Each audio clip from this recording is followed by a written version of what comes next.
came into the first meeting, which had to have been summer of 1969. I needed to know more people, the people who needed to hire lawyers. And so the room and myself, there wasn't anybody over 30. We was all young, out of college Turks looking, they're all hungry. Bill was there at the beginning, 68.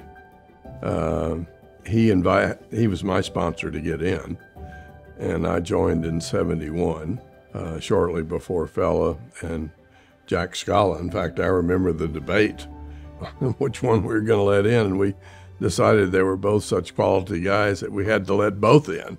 We had to figure out some way to do it. 2 or 3 other people like that, and we made a plan about how we were going to grow it. And we decided that you needed prospects that had the various qualities that you could recognize that were either business getters or leaders that would go somewhere in a company. We had the poor name, the Breakfast Tips Club, which the sales guys liked, but CPA I told you about, Richard Phillips and myself, thought, God, how unprofessional, that sounds awful, But we liked what we saw, and we thought the objective was worth it, and what we were getting was good referrals. We weren't telling the world that was our name. But the one thing I'll tell you is the Jack Scala story, because it's real. Scala leaves. He gets in his usual red convertible with the white top that's down, and he's just 3 sheets to the wind is what I'm thinking, but he's in his form. He's a real dude, and he takes off. Next morning we get calls about, well, what's happening with this, blah, blah, blah. And we hear that Scala gets up in the morning and couldn't find his keys, so he gets his set for the house, and he goes in there to get in his car, but he can't start it because it's not his car. Somebody else had a gaudy Cadillac just like he did, and so he has to arrange to get the car delivered and all this good stuff, and it never broke a stride. He didn't play like there's anything unusual about that at all. Oh, well, okay. And the guy was Teflon man, bulletproof. He just keep going. Jack Scala. And I went to school with him. And when I joined this club, I was president of a company that ended up with an affiliate of Weatherford International. He said, you need to be in this. And I agreed to that. Jack Scala and I came in the same month. You kept hearing Jack Scala's name. Same month. Same business. In 1972. 72. Jack Scala was a customer of mine. We had a deal, this was interesting, where he got a new Coupe de Ville every 6 months for $500. That went on for a while until it was way too expensive for me, but Jack continued to buy cars. One day, I guess in 1979, he and George Hinesley came to me and said, would you be interested in joining the Whitehall Club? And I said, what's the Whitehall Club? And so they gave me a brief description, and I said, well, let me think about it. And they said, no, because if you don't accept, we're going to invite David Taylor, your competitor. So I joined right away and have been glad ever since. My guy, Ken Williams, He did a no-show. He was smart, savvy, little unusual kind of guy that in high school that stayed friends with, had gone to Texas Tech and had an MBA and ran 100 miles an hour. So my guy who was going to introduce me to this group wasn't there. And these guys basically said, hey, don't worry about that. Ken, yeah, come on, join us. And there was a guy there that I hadn't noticed that I had grown up with too, who was a friend of Ken's. Because Ken had used him as, hey, Richard Phillips. And Phillips was a real smart CPA, bright guy, had his own practice, young guy. But he spoke up saying, hey, Tex, hey, here, I'll sponsor you. Sit by me. And that was very nice, made me feel better because I was thinking about leaving because I didn't see any place that I knew. And from there on, I liked everything that I saw. They were very, where are you going to get a client for next month? These people were salespeople, some in the insurance industry or real estate or various things. I sold life insurance, so what a place to be. And I belonged to River's Country Club.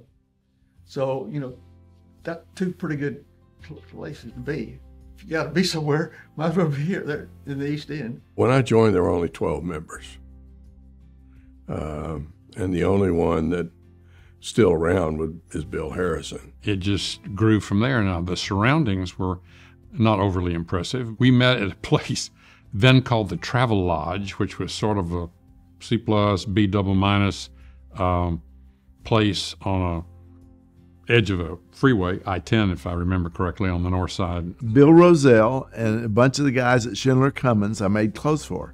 And so he invited me in 1970 or 71, and I went over to the Travel Lodge in the bar. It didn't impress anybody, but we didn't bring guests to try to make a sale or introduction to. We were just trying to exchange information, contacts, and the ways that you could use this person's name or this company's name, and I can get you to see the people who will make decisions. And that was the nice thing. You didn't give a lead unless you had a way of getting that person in. We had a board, naturally, and the board gave us information and guidance. We worked our problems out, and I think we ran quite well, except for the one deal where we ended up, everybody was drinking real tough scotch and all that, and rum and all that. I think we have fun now, but they had a lot more fun before I ever became a member. It's almost like someone had mentioned that we're a family. And when I see those older members, they're talking about things that happened 40 years ago, but it's almost like a family member that some of that has carried on even to this day, what they did and the relationships that developed, and a piece of that is really carried with everybody who is a member today. I almost view those guys as they started the family, and we all have a piece of them now in 2022. The best time that I ever had in this club was me and my wife got to do the parties, you know? And the wives didn't come to some of our parties. We had a good time, didn't we, y'all? All the parties and cigar deals and bars and all them. We had some great parties. Of course, I knew all the restaurant people and everything, so we had some good times. All those guys up there, they poured into this group. So it wasn't like, you know, I just dabble in the Whitehall. They gave it their all, right? So to see them back and really to get to hear the old folklore stories, which I've heard since I've got in, right? And we still have really good parties, but not like that. Back then, a lot of the social events were at people's homes. They were at members' homes because they couldn't afford to go rent out a restaurant and have a band and do all that stuff. Dad would host Whitehall parties at our house. You know, he joined in 72. I was born in 72, so 50 years. You know, so since I was a child, I grew up with Whitehall being part of my fabric. You know, the club has gotten younger by design, right? I mean, but I think that's one of the beautiful things about the club is the spectrum of ages that are here. When I came in, I was the youngest guy in, and now I'm not anymore, right? Clearly. But there's a breadth and depth, and there's a freshness and a richness, right, that gets spread out. Well, originally it was set up so that no two people could have the same occupation. No two lawyers, no two insurance. And we held that pretty faithfully for a while. And then it started to occur to us that there were quality people who maybe were lawyers and we already had a lawyer. It was one person per industry. So I couldn't technically join Whitehall Club. When we say Bill Harrison and then you hear Tex, that is Tex Bill Harrison is what we call him. His son, Bo Harrison, and I, and a few others, Bill Lockenmacher, Kurt Geringer, David Leathers, David Enlow, we mirrored a breakfast club that met at the Houstonian in the early 90s, and started our own club. Allen Forum started, I'm going to say, roughly 1992, maybe 1993. I joined there in 1990, I believe it was 95, could have been 96. But at the time, we were a much younger version of what Whitehall is today. In the early 2000s, the club had an opportunity to merge with another club. I believe that the president of Whitehall during that time was Kevin Bartow, and it was a tough decision. Do we want to merge with another club? It was a harder sell than one might think. I'm a big believer in the future. I'm a big believer in trying to get the young people and head them in the right direction and support them so that you can participate in that. At the time, we liked the idea of having this group that was very similar to what we knew was at Whitehall.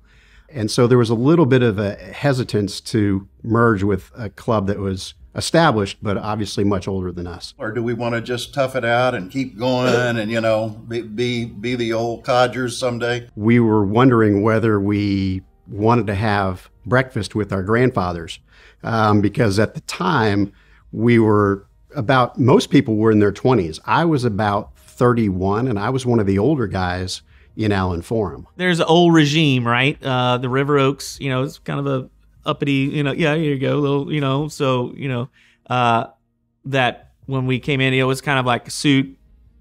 Even just getting into a coat was like, whoa, hey, dressing down. Whitehall was a little reluctant to have all these, quote, young guys in the club because it would change the dynamics a little bit. But I think at the time, changing the dynamics was really an important thing for the lifeblood of our club. By and large, you have to have the right kind of attitude. You have to be open and warm and kind of embrace them and get them to fit into the matrix of things here at your club, at the Whitehall Club. It was probably one of the best things the club has done. The Allen Forum was formed very much under the same type of arrangement, bylaws, etc., that the Whitehall Club had been. Yep. And it was an important step for the club to do that. What do y'all want? What are you looking for? I mean, what turns you off about the merger? And then you look around and you see are there things we can fix? And if so, what is it? I think it would be ingenuous to try to get as hip as they are, okay? Because you can't sell it because it's not part of your essence, okay? You didn't grow up during that era. Maybe you change your internal sell a little differently to emphasize the strengths of these young, bright people. They're not just going to be subordinates in some organization that they are the same potential leaders that you were in the 70s. That's what they're going to be for the 80s. And that's why you need them here, because in the 90s, they're going to be blowing the lights out, and you're going to be happy to have them around. A big part of joining Whitehall is the commitment. So you need to make sure they're committed. You need to make sure they're a business leader. You need to make sure they're a business leader within their industry. And you need to make sure they're a man of integrity. We do a few things that are a little odd and a little silly in the view of some people, but I believe, as do most of the other people that have been with Whitehall and made it what it is, there are a lot of subliminal, humanistic mechanisms that work that you're probably not even aware of as to why the repetition, once a week, you build it into your automatic thinking. It used to be a hard, fast rule that if you were in town, you showed up on Friday. You didn't skip Whitehall Club. Some people have said, oh, well, that's too much of a commitment. Okay.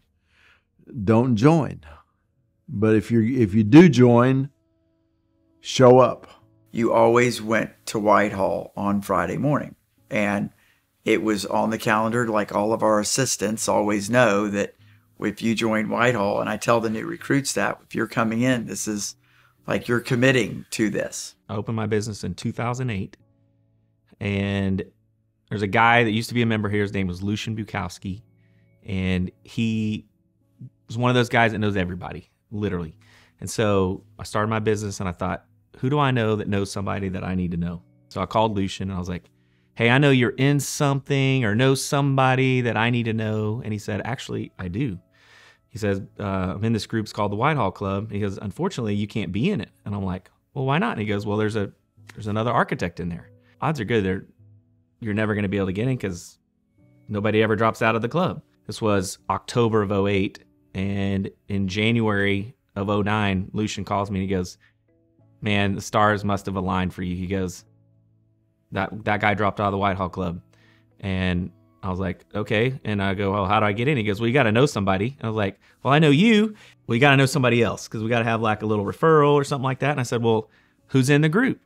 So he sends me a list of everybody in the club. And so I'm just kind of perusing the list or whatever. And I was like, wait a second. Byron Rusk, Stephen Hand. At the time, I had a client, a homeowner that I was designing their house that was a member of the Whitehall Club, and a builder that was building the house, and he was a member of the Whitehall Club. So I called those guys up, and I'm like, now, when were you guys going to tell me about this awesome club that you can't get in, right? And so they go, well, we didn't tell you because this other guy has been in there. And I said, well, Lucian told me that he dropped out. And so I got 2 referral letters, and there you go. So 2009. I joined the club in 2018.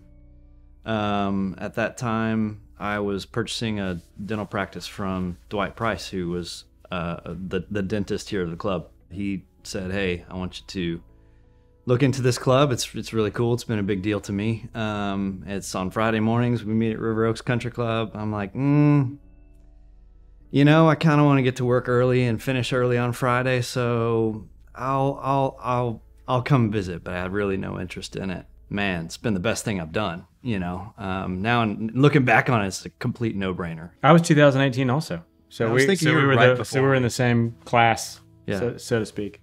We're brothers. I was actually asked to speak in 2017 or so. And so I came and spoke to the group. Someone heard me speak somewhere else. I said, hey, you need to come speak to my Whitehall Club.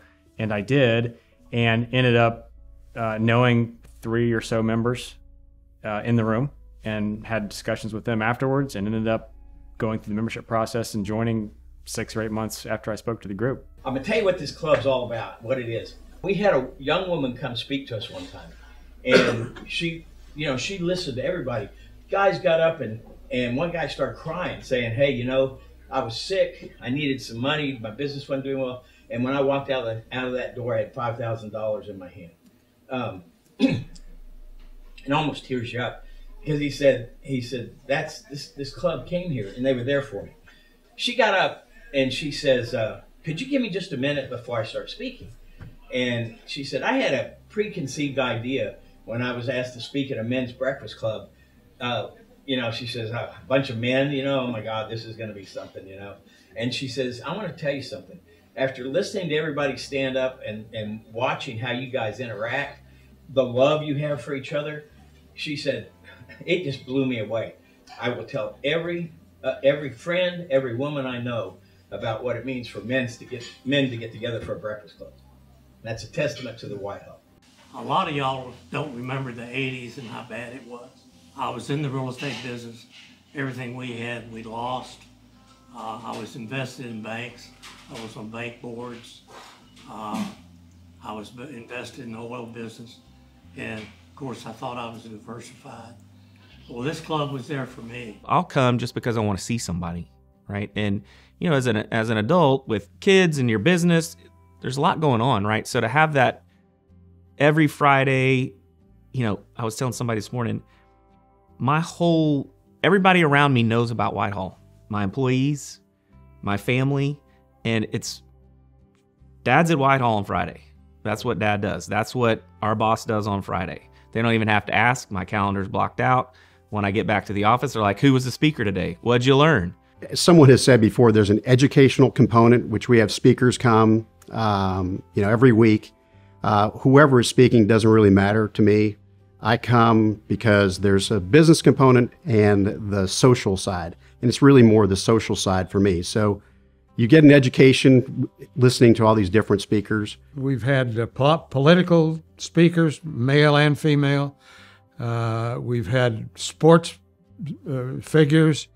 We've had just a wide variety, and to try to pick out one, it would be absolutely impossible. There's speakers every Friday, right? And it's a new batch every Friday, right? And so you learn a ton just by the speakers, right? And I've learned that you don't really watch the speaker list.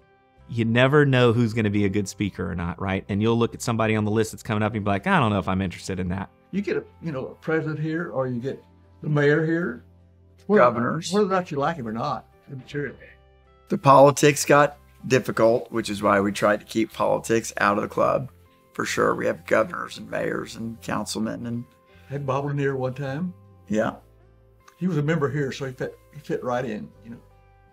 McNair Sports. So we had McNair, Jim Crane. We had the trophy here after we won the World Series. When I was what we called, I think David Enlow, a prior member, called Speaker Boy. So I was the director of speakers, or vice president of speakers, and brought in a speaker. And, these people are referred to us. Sometimes we've seen them. Usually we haven't. I brought in someone to speak, and they were selling a book. And people would ask questions at the end of the presentation. He really just said, well, if you buy the book, you can find out the answer to that. And I had a member come up right behind me and said, that was the worst speaker we have ever had at Whitehall. And I said, thank you very much.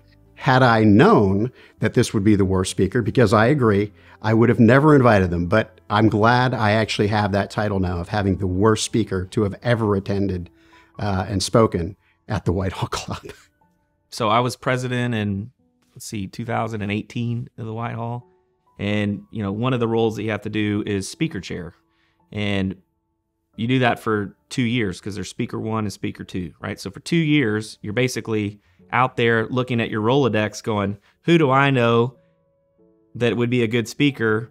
Or, your antennas go up, right? To where after that first year, you've made it through all of your people, right? You're like, I've already done this person. I've already done that person. I got them lined up. Right now, it's like you're just out in the world doing life. And you're like, wait, who do I do business with? Then you just approach them and you say, hey,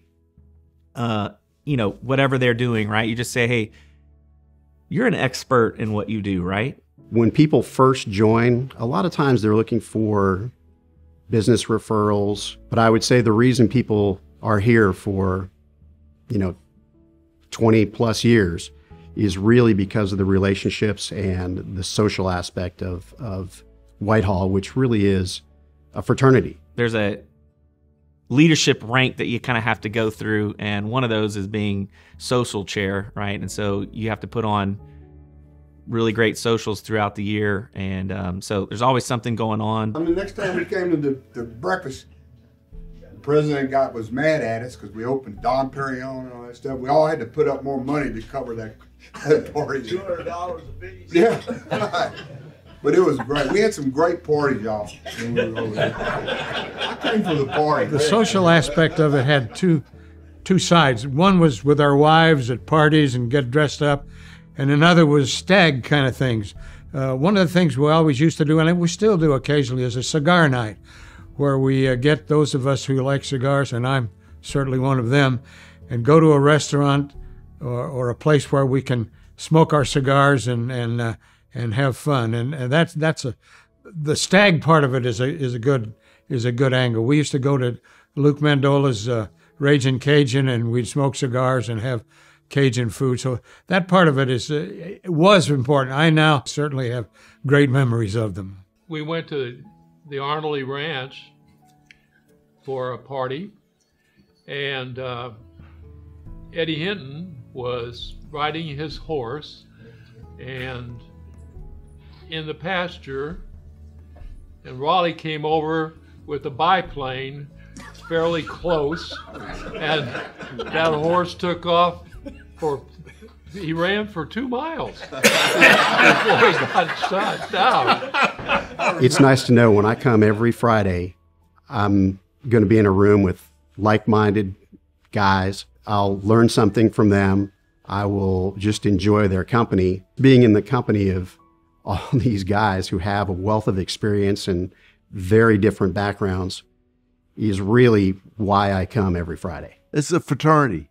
It's an adult fraternity. I wasn't ever a member of a social fraternity in college, but this is an adult fraternity. Whitehall is, to me, the fraternity that you thought you were getting into maybe in college. I was in a fraternity in college, but this is the way a fraternity should operate. Talk about the men's fraternity. It's really, we don't call it a fraternity, but that's kind of what it is. My experience and my joy is the camaraderie and the getting to know people that I never would have gotten to know otherwise. We do things outside the club socially or have lunch or what have you, and just the mentorship that takes place and the camaraderie that takes place, to me, is so fulfilling. I met a lot of new people. I'm from Pasadena, Texas, so you don't say that out loud. The personal side and the personal relationships that have developed here have given me a chance to talk to people and really ask on a far more personal level advice on maybe something to do professionally, maybe something that's happening in my home life, and something that I really, for a myriad of reasons, might not ask someone for that advice if they were in my industry. Really, there's a lot of mentoring that happens in this group.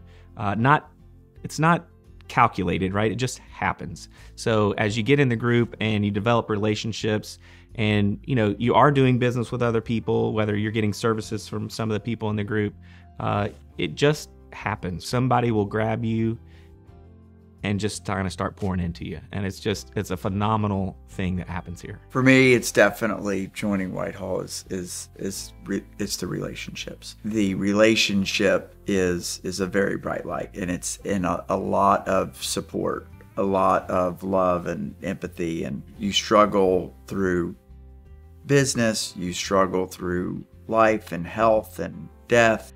We both, my mom's passed away, Whitehall's there. My wife's been, sick with cancer, and, the Whitehall's always there. So anybody has an issue, you can pick up the phone and call somebody from Whitehall, and they're going to take the call. And that's, in today's environment, that's really powerful. The Whitehall Club has been a wonderful experience for me, and that's why I don't get out. I'm old, I can't drive here, but I still want to come and see my friends and be with my friends. So I Uber over here every morning and Uber from here to my boat every after the Whitehall meeting, and spend the weekend on my boat, smoking cigars and drinking Scotch whiskey. I was surprised to see how many people were still in the club that we were in the club with. I'm excited about the fact that they're still in there. And I feel that that is a real benefit to them, and a really benefit to the overall Whitehall Club environment and experience. There's a lot of diversity in the club in what we do and our ages. And so, the age thing can allow the mentor-mentee thing. I can have a problem I know nothing about. We were looking to adopt a boy several years ago, and it was going to be international, and there were all these legal concerns with that. And I just one morning got up and said, hey, just, in 15 seconds, we're trying to do this, and we're running into some roadblocks. Anybody who knows somebody that might be able to help with that, just let me know. Next thing you know, Scotty Arnoldy, who's a cool guy, he just comes and brings me a napkin and says, here's this guy, tell him Scotty Arnoldy. And as soon as you say that, it's sort of like saying, I'm in Whitehall, and when we use one another in business, you kind of get a special treatment because of that relationship. People bring up challenges all the time. Call them problems, call them challenges, and someone in that room has an answer to that challenge, I think, almost all the time. It's amazing. I think it's good for them to look back. I don't know that they need to lean on us, and I'm sure they don't want to lean on us, but it's good to see what's going on. There's some key people in here, right, that have really poured into me for a lot of things. Scott Chenoweth is kind of a business mentor for me. He was president right when I came in. Just an excellent man. He's so intentional. Reach out. Hey, when are we having lunch this week, right? And then, just really kind of go through what's happening with this, what's happening at home, what's happening, at work. And, I've been able to go to him and really kind of talk through some key strategic business decisions, things that are happening at home. You got to go for it, right? But then there's other people that don't even wait for you. They're just like, come on, let me go before you and share a little bit of wisdom. I tell people the purpose of the club is they've got a long paragraph of the purpose of the Whitehall Club. My purpose is greed and avarice. I mean, it's strictly to do business with each other and promote each other's business. And I'm meet people and they say, I need somebody that's in this business. I had one guy say, I'm looking to buy some real estate here. And you need to talk to Kelly Parker. The Whitehall Group, over time, I mean, just like anything else, you only get out of it what you put into it. You can get into the group and stay peripheral, right, and really not get anything, but I'm not that kind of guy, so I just kind of jumped in, and it's been one of the best things I've ever done. Well, there's a vast fortune in knowledge, experience, virtually any line of work that you could think of, someone in the club is representing that line and can help you or give you advice. So aside from being just good old fraternity kind of brothers, there's a lot of business help and personal help available within that. What that person said at the breakfast this morning about somebody's in the real estate world, okay? It clicks with something you run into, and already you've got someone who knows about that you can call, who will return your call and put you to school about what that's all about, and maybe even make money off of it. And you can refer them or get them involved to help this person. People are all connected and tied in if they'll share with each other what they know and what they think's going on. And that's what we wanted to achieve, to make all of these people potentially more successful, even if you don't get a direct referral today. Well, I did business with pretty much everybody in the club that offered a personal service of some kind. I can't tell you how many experts I've been able to find in areas, peculiar areas, through my friendships with these guys. I'll come in here and hear about something that's not even in my daily world, but I just got a little extra layer of knowledge about things that are happening, things that are going on that I can, speak into or listen and share with somebody else. And it's really, really amazing to just layer all that stuff in. It's a way of connecting with people on a level that you wouldn't ordinarily get. You just don't start up a conversation with somebody and get as deep as you can get in the Whitehall Club. We had people that were in signs like the speaker boy and all that sort of stuff. So I had a complete staff that I could rely upon, and they were all people that, number one, wanted to participate and wanted to move up the chain to literally get to be president. The pecking order, but by the time you get to president, right, the last two positions that you fill are speaker chair. So speaker one, or you're speaker two, then you're speaker one, and then you become president. That's kind of the path to becoming president. I was the president probably in 1970. I think George Hinesley was the first president. He was already there. I mean, he's a big, imposing figure, big talker, dynamic kind of guy. And obviously someone that instilled confidence when you just met him cold turkey, and I just met him there for the first time. We'd grown someplace, and George was real involved with his company. I was doing a little legal work for him, and it was really taking off. And they asked me to consider being the president the next term, which I did. Now, the very next year, there's a fellow named Bill Harris. He said, hey, I've got to leave. I got this new job with a blah, blah company in Dallas. Well, I was then working really more extensively in the practice and with some existing clients. I didn't want to do 2 years back to back, but I did it anyhow just because I didn't want the momentum to drop away from the organization. And after that, then you had about a year to organize, and we had whoever the third president was after me, I can't remember now, but a much more dynamic group with new blood being brought in. What you find out when you're president is you learn all the things that you probably didn't want to learn about, the things that people complain about and things. But as president, you get all of it, right? Well, the big thing that year was cheesy eggs. We used to have these cheesy eggs, and it was like omelet, had cheesy eggs or whatever. And for some reason, they went away. Where's the cheesy eggs? When are we going to have cheesy eggs, right? And so I had to go dig in and figure out how do we get cheesy eggs back into, and so literally it took me all year. And then finally, when I handed the baton over to Jay Smyer, great president after me, and he got cheesy eggs back. So there was a big, huge uproar that, everybody come back, the cheesy eggs are back. President is actually one of the easiest jobs that you do, right? You kind of sit back, and then just like anything you do, you're only as good as your people, right? So you have a really good, obviously everybody here is excellent, right? The Whitehall Club is is a great organization. It's a adult fraternity, and we take care of each other, and we have fun. I hope that it continues basically on the same path that it's on, a business side and a social side, and a place where business owners and managers can get together and share experience, wisdom, and quite frankly, financial advice. I would hope that it would continue in that fashion. Don't get carried away by your office, if you're the president or the chairman or this or that. Don't let it carry you away. It's a fun club. What your committee is all about is fun and interesting, so don't take it too seriously. I think I would aspire to someday be that guy, like to look back and say, man, I maybe not started this club, but I was a part of this thing that is so much bigger than one person. I'd like my grandson, if he had a chance and had any interest, to be able to get into a club like this, if he wanted to, and hope that it would exist. I would like to think there's other ones, and it's not the only one in the state that's still alive.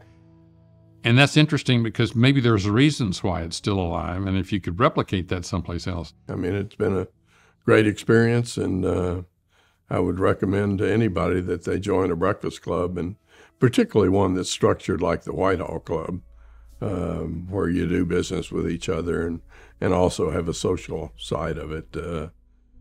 Putting those two together, I think, makes for a really great organization, and Whitehall is one. So. I'm extremely happy that I joined and that Whitehall let me join. And I wouldn't really change anything as long as I've been a member. I would say what's really important about the future of the club is just maintaining the integrity of what the future membership looks like. It's something that I would have never thought would have been as good as it is. And I'm just thankful to be a part of it. The people who put in the effort to become an active member, they often become lifelong members of Whitehall. I plan to be in Whitehall for the rest of my life. It's really an important part of my life at this point. The guys who come in and, we may lose a few guys here and there, we gain a few guys here and there, but the continuity and the relationships that I've developed in Whitehall over the years, I don't ever want that to go away. It's a real legacy, I think, that I feel somewhat compelled to continue on. I kind of hope that the club is what it is for a really long time, that we keep this thing going so that someday somebody will make a video and maybe I'll be the old gray guy, and talking about the old days when Brian and I interviewed.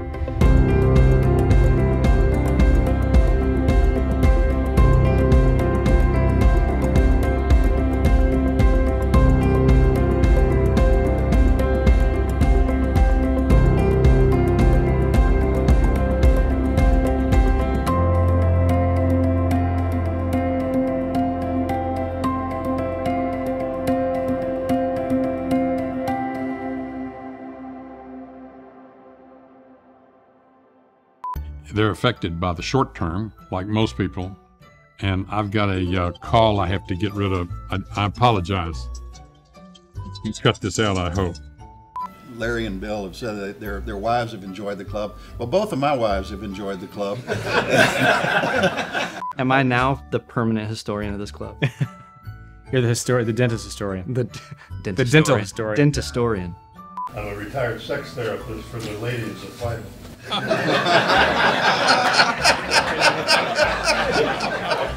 You sure?